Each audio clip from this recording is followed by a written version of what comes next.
Madame, Monsieur, bonsoir et bienvenue au journal bilingue. Pour les titres, c'est officiel, le MRC se rétracte aux élections législatives et municipales de 2020. Après la rencontre des différents chefs d'État à Yaoundé lors du sommet extraordinaire de la CEMAC, les résolutions en découlent. C'est la polémique entre la CRTV et l'URR après la non-diffusion du match contre le Rwanda. Et enfin, la RDC est encore dans la panique. Un nouveau massacre a lieu dans la périphérie de Bénin.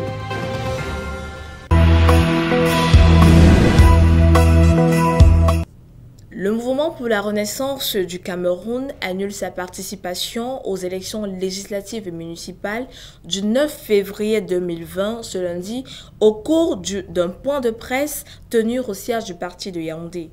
Le parti de Maurice Kamto dénonce un code électoral vicié qui ne favorise pas la tenue d'une élection régulière. Un autre motif évoqué, c'est l'insécurité dans le nord-ouest et le sud-ouest, régions affectées par la crise anglophone depuis 2016. Le parti exige également la libération de ses militants enfermés, dont Mamadou Mota, le vice-président du parti, arrêté depuis juin dernier. Suivant Wilfried Ekanga, membre du MRC, sur cette rétraction du parti pour ces élections couplées de 2020. Pour comprendre la décision du MRC de ne pas aller aux législatives, il n'y a qu'à voir ce qui s'est passé au Cameroun ces derniers jours. On a vu les bâtons qu'on a mis dans les roues aux militants du MRC plus qu'aux autres, parce qu'en fait, on l'a fait plus ou moins à d'autres, mais en particulier au MRC, comme une sorte de mission commandée avec toutes les entourloupes et les ruses qu'on puisse imaginer.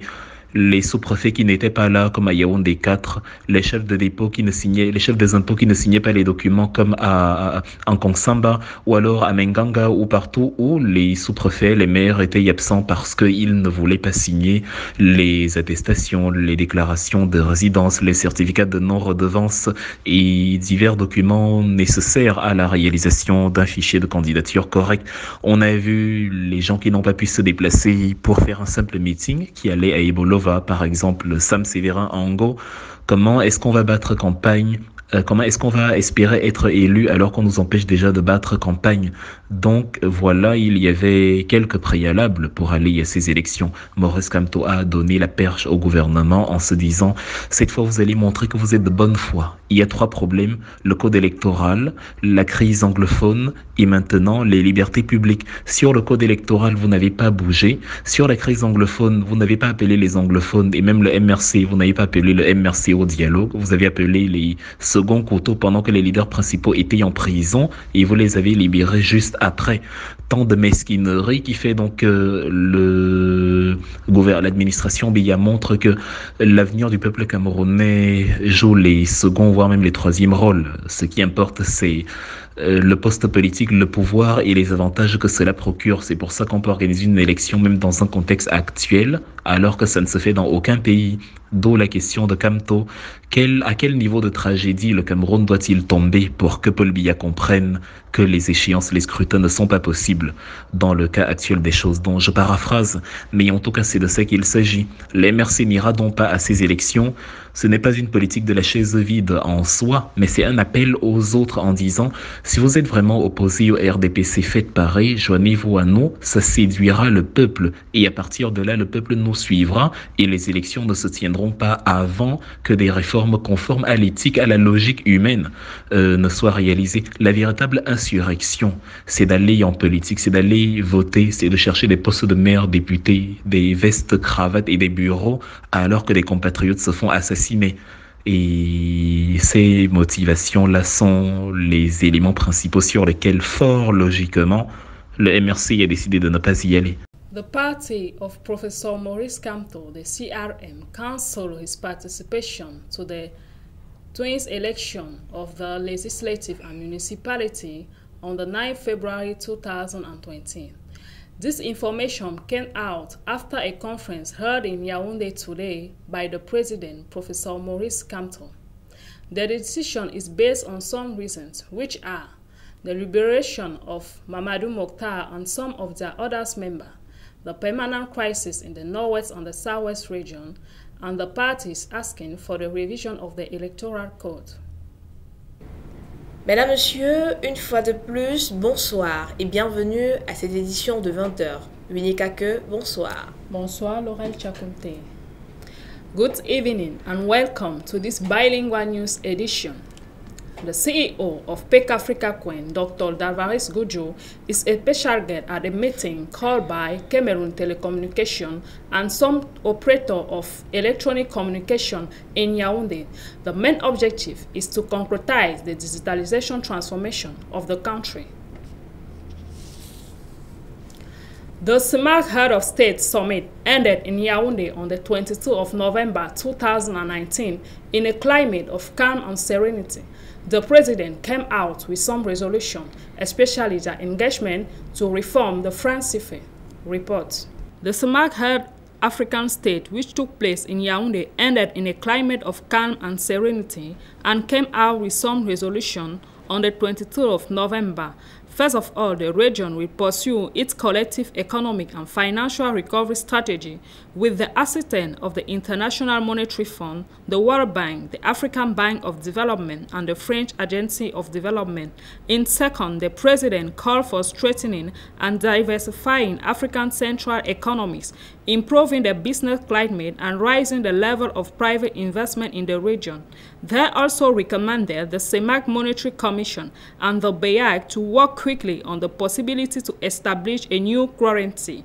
This head of state also welcomed the current level foreign exchange of reserve that is compatible with the region fixed exchange rate regime. The call for solidarity to facilitate regional integration and the fight against terrorism. This meeting also addressed the diversification of wealth resources to respond to some vulnerabilities, including uncertain macroeconomic context, geopolitical and trade tension threatening the development of global trade and volatile commodity price, as well as the security challenges that exert strong pressure on public finance. To conclude, we consider there is always resolution about the Francife, but when will the realization come? Du 25 au 26 novembre, Camtel organise une rencontre avec les parties prenantes du secteur des communications électroniques au Palais des Congrès Yaoundé sur le thème Camtel au service des opérateurs et pour la transformation numérique du Cameroun. Elle présentera des principes et modalités par lesquels elle compte améliorer la qualité des services offerts aux opérateurs des communications électroniques tout en contribuant à la croissance du Cameroun. Cette édition sera sous le patronat du ministre des Postes et Télécommunications et du ministre de la Décentralisation. Et comme partie prenante du secteur de communication électronique, nous avons le Dr Dalvarez Goudjo, entrepreneur, promoteur de PEC Africa Coin. Pour nous, c'est d'abord un honneur et un privilège que d'être invité ici à Yaoundé au Palais des Congrès par rapport à ce forum qui est lié à l'implémentation de l'économie numérique au Cameroun. Et nous sommes d'autant plus ravis qu'il y a de cela environ 2 ans, nous avons proposé cela à l'État du Cameroun à travers notre ministre de tutelle qui est ministre des Postes et des Télécommunications lors du sommet de l'économie numérique qui concernait la communauté des États de l'Afrique centrale, c'est toujours ici à Yaoundé, et nous sommes contents que l'État du Cameroun ait pris en compte nos suggestions, dans la mesure où tout le monde le sait. D'ici 2025, il y a 5 millions d'emplois qui vont être supprimés de par le monde entier. Il y aura une création de près de 25 millions d'autres emplois qui auront un lien direct avec l'économie numérique. Et dans les pays où on a implémenté cela, l'on remarque que la plus-value que l'économie numérique apporte dans la société, que ce soit dans l'aspect de l'économie, lié à l'agriculture, la télémédecine, ou même à l'éducation. Et le Cameroun ne pourrait pas rester en laisse, le Cameroun ne pourrait pas rester en arrière. Et nous, en tant que PEC Africa Coin, nous sommes contents d'être conviés pour donner nos propositions à l'État du Cameroun et que l'État puisse implémenter cela, tout en sachant, comme je l'ai proposé il y a de cela quelques jours, dans un pays, tout en sachant que c'est très important pour que nous puissions implémenter l'économie numérique dans notre pays, qu'il puisse avoir un réel soutien aux start-up, puisque dans la plupart des pays où l'économie numérique prend de l'ampleur, c'est soutenu par les startups. Je n'ai pas besoin de prendre l'exemple de l'Allemagne, par exemple. Quand vous voyez l'Allemagne, l'Allemagne, c'est la première économie européenne. Alors que la plupart des industries qui font la puissance de l'Allemagne, ce sont des petites et moyennes entreprises. Ce n'est pas forcément les très grandes entreprises. Pourquoi?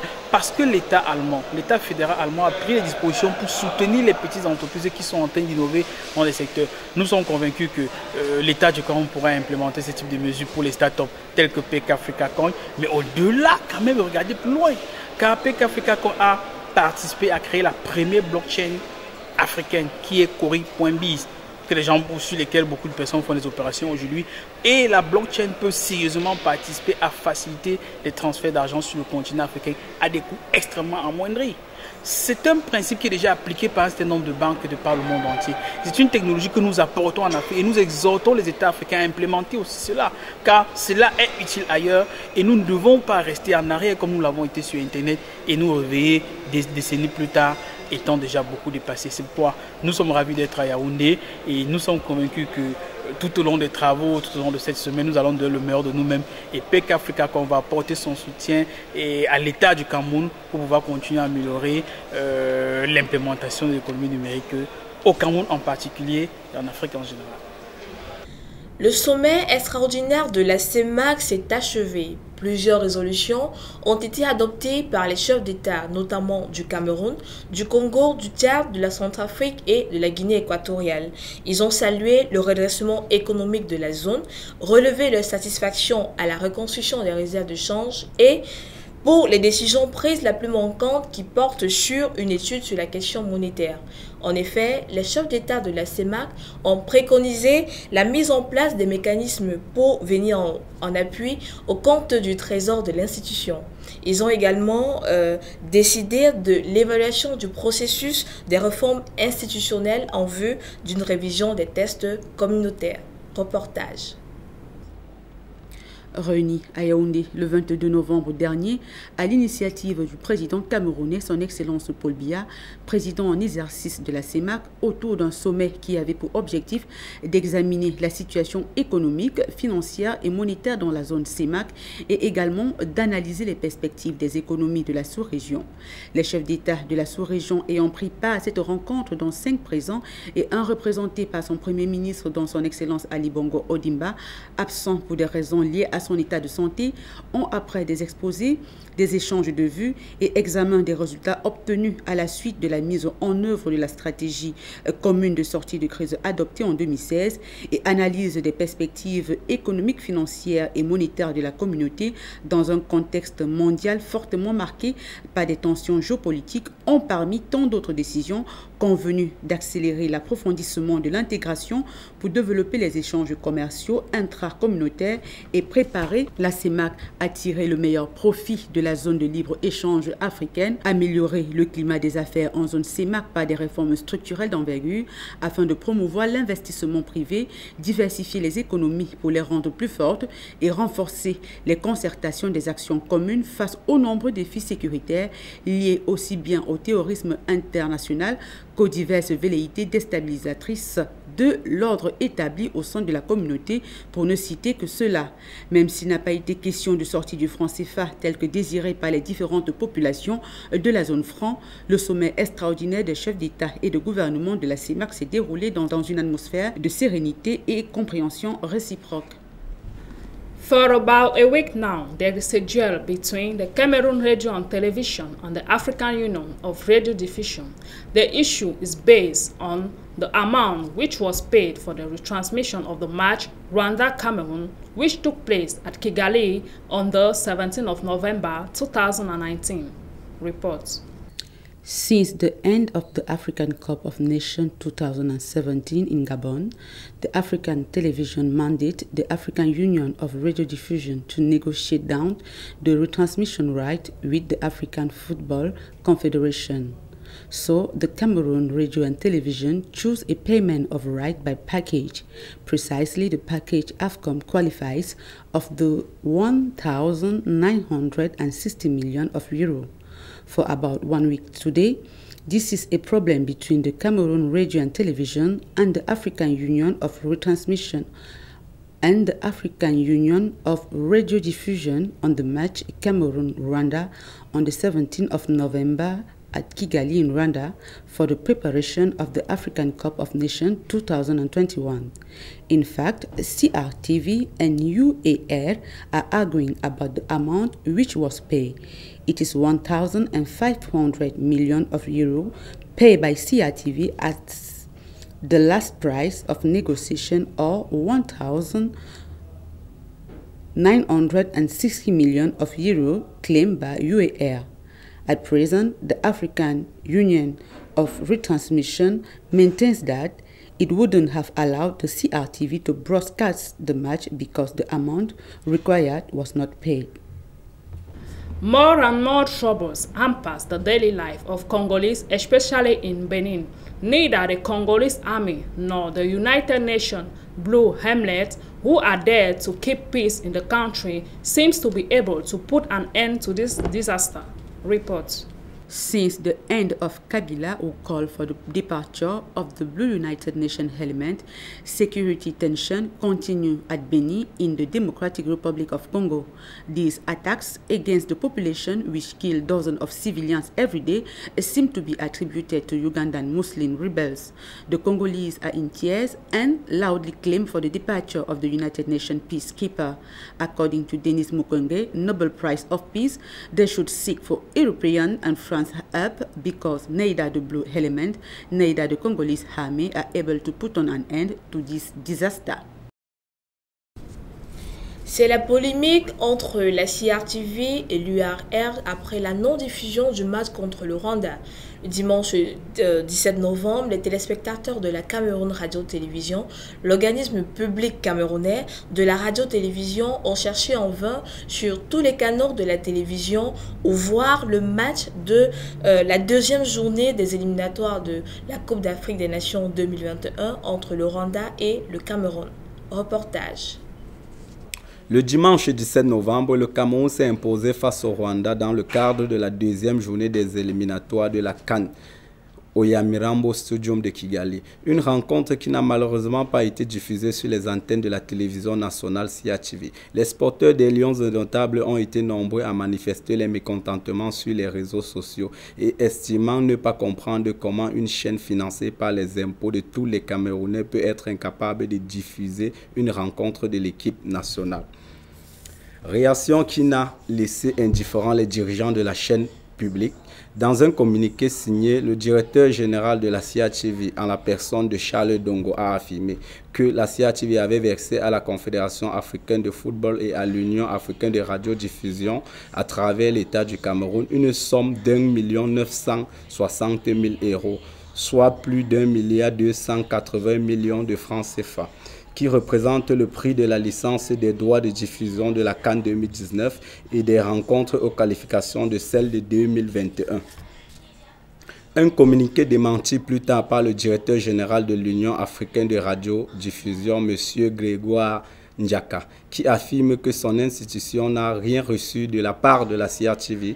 Dans une interview accordée à Afrique Football Media, il déclare, je cite 2 points, « Je voudrais vous informer que nous attendons les conseils de la CRTV. Il faut être fou pour penser que l'Union africaine de football et l'UAR peut s'entendre pour prendre une telle décision contre un organisme qui est en règle. Nul doute que cette réaction du patron de l'UAR amènera les autorités à chercher à voir plus clair sur ce scénario qui prête confusion entre les deux organisations. » De nouveaux massacres ont été commis dans la périphérique de Beni en RDC. Des assaillants ont tué une dizaine de villageois et une dizaine de maisons ont été incendiées.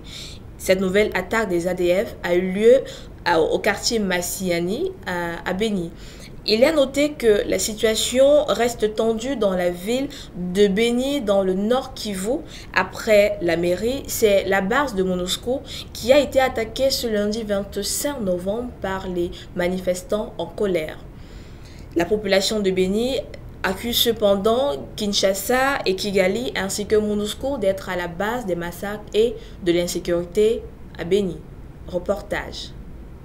après l'attaque attribuée aux milices des ADF mardi à l'est de la République démocratique du Congo, les populations de Béni sont sorties manifester leur ras-le-bol vendredi dernier.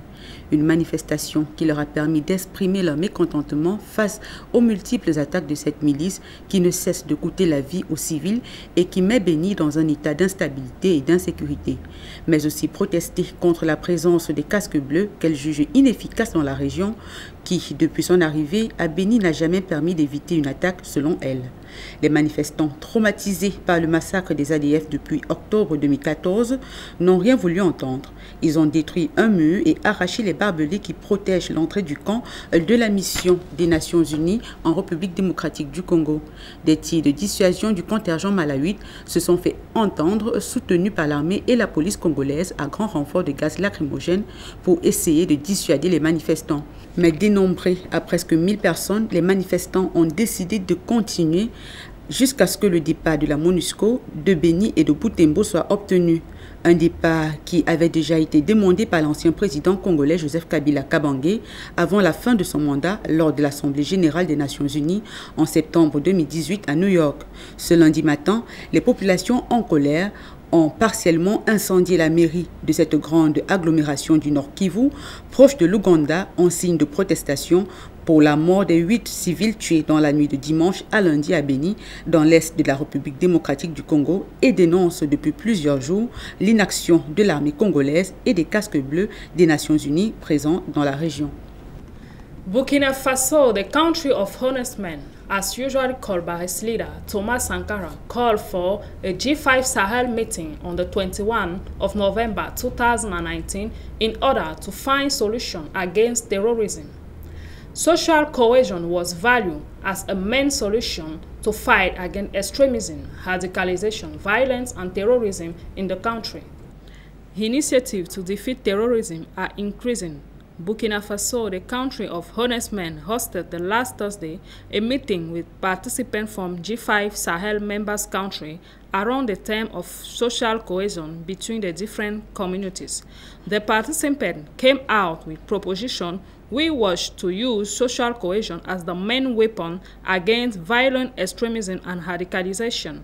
But why social cohesion? Because these countries have the same reality. They face terrorist attack every day, violent extremism, radicalization, intercommunal conflict, so it is important to think together and pool our efforts to try to reverse the trend.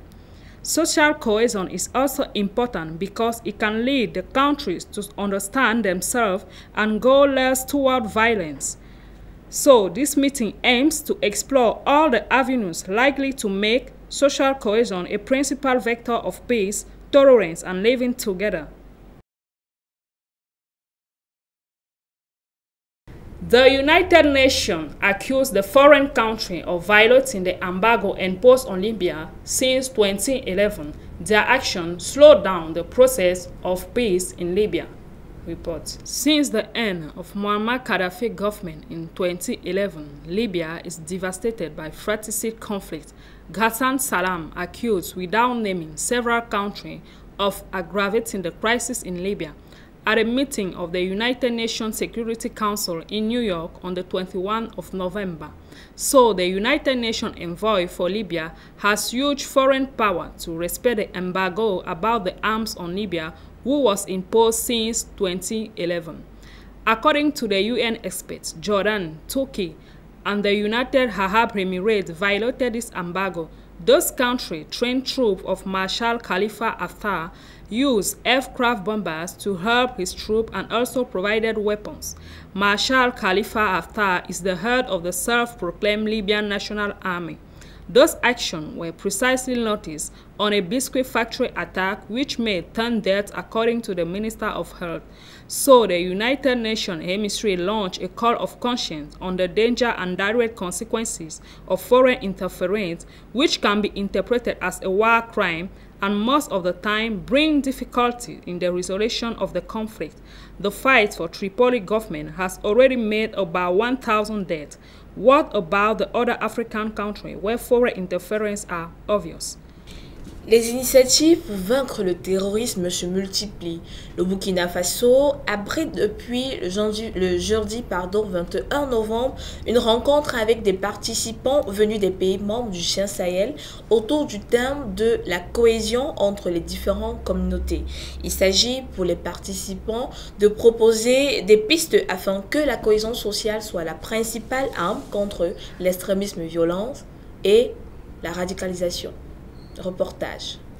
Face à la multiplicité d'attaques terroristes que fait face le Burkina Faso et face à la menace terroriste permanente à laquelle sont confrontés les pays du G5 Sahel, la réponse militaire semble ne plus être la seule capable d'apporter une solution concrète à ce problème d'insécurité constant qui coûte la vie au quotidien aux populations tant bien civiles que militaires. C'est pourquoi les initiatives pour venir à bout du terrorisme se sont multipliées. La dernière en vue, la cohésion sociale comme une arme face au terrorisme. C'est dans cette optique que le Burkina Faso a abrité jeudi dernier une rencontre avec des participants venus des pays membres du G5 Sahel autour du thème « La cohésion entre les différentes communautés ». Comment vivre ensemble malgré la diversité culturelle, sociale et religieuse? Il s'est agi pour les participants de proposer les pistes qui pourront aider la consolidation de la cohésion sociale comme arme pouvant venir à bout du terrorisme et de la radicalisation. Car pris au piège entre les conflits communautaires et les attaques terroristes à répétition, les pays membres du G5 Sahel cherchent de meilleurs moyens pour venir à bout de tous ces phénomènes. En Libye, devant une situation enlisée, l'émissaire spécial de l'Organisation des Nations Unies pour la Libye interpelle les pays qui se mêlent des affaires citoyennes. Ghassan Salamé s'en est pris aux acteurs extérieurs qui aggravent le conflit en vendant des armes en dépit de l'embargo en vigueur depuis 2011. Reportage. En Libye, la situation semble être hors de contrôle malgré les multiples rencontres initiées de part et d'autre pour parvenir à retourner à la paix et on se demande bien pourquoi. Rencontre du comité de haut niveau de l'Union africaine sur la Libye, rencontre de Paris sur la Libye, rencontre de l'Italie sur la Libye et au final, aucune résolution appliquée, mais tout au contraire, la situation qui s'enlise sur le terrain avec les conflits entre les forces du maréchal Khalifa Haftar et celles du gouvernement d'union nationale, sans oublier la menace terroriste d'un côté et cette situation d'insécurité qui favorise le trafic d'êtres humains. Si les Africains, eux, accusent la France d'être à l'origine de cette initiative chaotique depuis l'assassinat du guide libyen Muammar Kadhafi, aujourd'hui, pour l'émissaire spécial de l'ONU pour la Libye, Ghassan Salamé, les acteurs extérieurs aggravent le conflit en vendant des armes en dépit de l'embargo en vigueur depuis 2011. Et c'est pourquoi l'ONU appelle aux pays impliqués dans la lutte en Libye à ne pas violer l'embargo. Selon Ghassan Salamé, les dangers et les conséquences directes des interférences sont de plus en plus évidentes et empêchent aux Libyens de contrôler leur avenir. Selon un dernier rapport des Nations Unies, dont les experts de l'ONU, la Jordanie, la Turquie et les Émirats violent l'embargo sur les armes en fournissant de manière régulière des armes à la Libye sans en dissimuler la provenance. Parmi les pays cités dans ce rapport figure également la France, l'Égypte. Quant aux mercenaires, ils viennent majoritairement du Tchad et du Soudan, mais aussi des combattants américains et russes. Mesdames, Messieurs, c'est tout pour cette édition. Merci de nous avoir regardés et bonne suite au programme sur Frika TV. We thank you to listening to this bilingual news and wish you a well suite of program on Frika TV.